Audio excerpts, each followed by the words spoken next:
بسم اللہ الرحمن الرحیم۔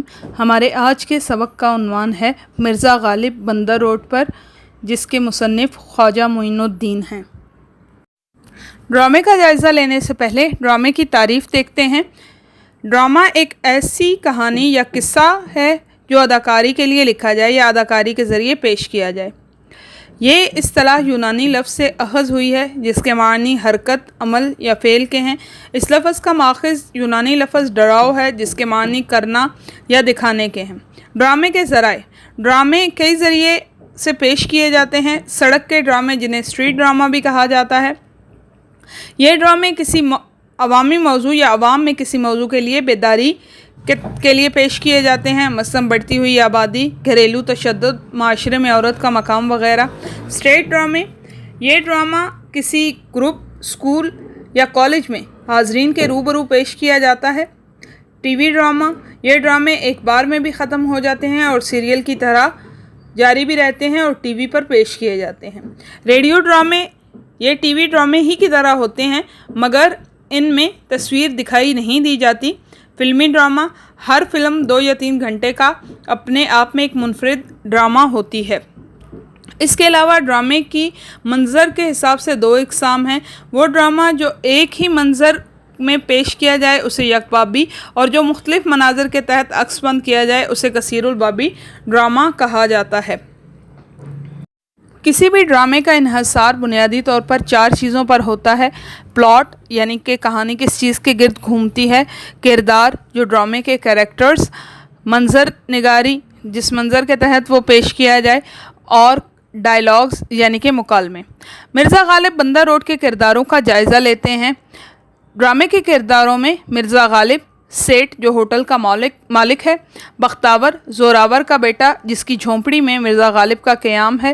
زوراور، بختاور کا باپ جو شروع میں مرزا غالب سے اچھا سلوک نہیں کرتا۔ چور، مرزا غالب کا سامان اور رقم لوٹنے والے لوگ۔ ٹیپو، ایک نوجوان جو فقیر سے اپنے خواب کی تعبیر پوچھتا ہے، اور فقیر ایک صوفی منش انسان جو نوجوان ٹیپو کو اس خواب کی تعبیر بتاتا ہے۔ کہانی بنیادی طور پر ٹیپو کے خواب سے شروع ہوتی ہے جو کہ فقیر کے پاس اپنے خواب لے کر جاتا ہے، اور اس خواب کے تحت وہ یہ دیکھتا ہے کہ مرزا غالب آج کے دور میں واپس آ گئے ہیں اور بندر روڈ کے اوپر گھوم رہے ہیں، جہاں لوگوں کے ساتھ بات چیت کرنے میں انہیں کافی دشواری کا سامنا ہے۔ نصاب کے اندر شامل حصہ ڈرامے کا اختتامی حصہ ہے جس کے اندر مرزا غالب بختاور کی جھونپڑی کے اندر موجود ہیں اور سیٹھ ان کے ساتھ آ کر گفتگو کرتا ہے۔ سیٹھ کے لہجہ چونکہ مرزا غالب کی گفتگو سے میل نہیں کھاتا، اس وجہ سے دونوں کو ایک دوسرے کی بات سمجھنے میں کافی دشواری کا سامنا کرنا پڑتا ہے۔ اتنی دیر میں چور بھی آ جاتے ہیں اور زوراور بھی آ جاتا ہے، لیکن مرزا غالب جو ہیں وہ چوروں کو معاف کرنے کی بات کرتے ہیں، جس کے اوپر سیٹھ کافی حیران ہو جاتا ہے۔ مرزا غالب کا ان سے یہی کہنا ہوتا ہے کہ صرف کسی غریب نے میری رقم چرائی ہے، اس کے علاوہ کئی لوگ ایسے ہیں جنہوں نے ان کی شاعری اور ان کا خیالات بھی ان سے چرائے ہیں۔ اس کے علاوہ مرزا غالب پاکستان کے لیے اچھے مستقبل کی نوید سناتے ہیں، کیونکہ وہ خود کو ایک شاعر کہتے ہوئے خوش امیدی کا دامن کبھی بھی چھوڑنے کے لیے تیار نہیں ہوتے۔ اتنے میں بختاور آ کر اس بات کی خبر دیتا ہے کہ بہت سے لوگ انہیں ملنے کے لیے آ رہے ہیں، کیونکہ وہ مرزا غالب کو پہچان گئے ہیں اور مرزا غالب کی تصویر اخبار میں آئی ہے۔ مرزا غالب ان کو لوگوں کو روکنے کے لیے کہتے ہیں اور خود وہاں سے تشریف لے جاتے ہیں یا غائب ہو جاتے ہیں۔ اور اسی اثناء میں ٹیپو فقیر سے اپنے خواب کی تعبیر پوچھتا ہے، اور فقیر جو ہے وہ اس طرف افق کی طرف اشارہ کرتے ہیں جہاں پر سویرا ہو رہا ہے اور نئے دن کا آغاز ہو رہا ہے۔ دراصل یہ ڈرامہ ایک نظریاتی ڈرامہ تھا اور اس ڈرامے کے تحت پاکستان کے اچھے مستقبل کے لیے خوش امید اور پر امید رہنے کا ہی تذکرہ اور ذکر کیا گیا تھا۔ ڈرامے کا پس منظر: خواجہ معین الدین کو بابائے ڈرامہ بھی کہا جاتا ہے۔ ان کی خوبی یہ ہے کہ وہ ڈرامے لکھنے کے علاوہ انہوں نے ان کو پیش بھی خود کیا۔ مرزا غالب بندر روڈ پر ان کے کامیاب ڈراموں میں سے ایک ہے اور اس کی تخلیق کے لیے انہوں نے بہت ارک ریزی سے کام لیا، یہاں تک کہ انہیں اپنے گھر کا سامان بھی بیچنا پڑا۔ اس ڈرامے کے اندر پاکستان کے ابتدائی دور کی منظر کشی کی گئی ہے اور اردو کے اس مشہور شاعر کو پاکستان کے پہلے دارالحکومت کا دورہ کرتے دکھایا گیا ہے، جن کا نام مرزا غالب ہے۔